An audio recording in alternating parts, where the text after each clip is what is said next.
来看地方消息，高雄凤山等咧起的三井购物中心，今日是发生严重的公安意外。这吊柜顶头明明都无吊物件，要洗头的时阵，技术煞是雄雄登起，喊到一个越南移工，这是当场去互机械地死。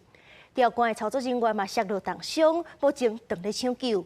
即阵这现场是已经去互劳工局下令停工。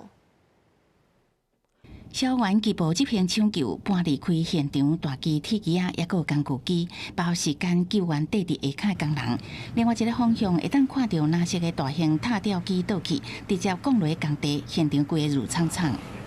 吊车掉下来，断掉，他几个人受伤？2个人。公安意外造成一死一伤，其他工人嘛去惊到。地点是伫高雄凤山区定地兴建的三井购物中心，早起9点外，差不多13楼悬的蓝色塔吊机向阳刷登去，去带到一个越南籍的移工当场不幸死亡。塔吊的操作人员落落来地面，手甲骹真侪所在骨折拢唔知人，紧急送医治疗。都没有掉料，都先往后倒。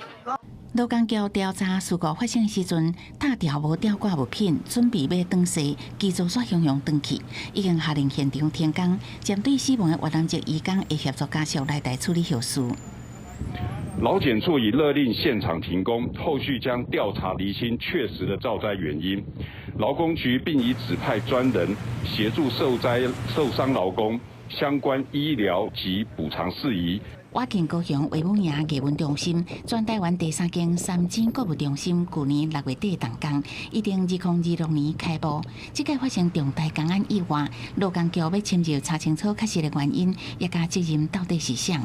记者综合报道。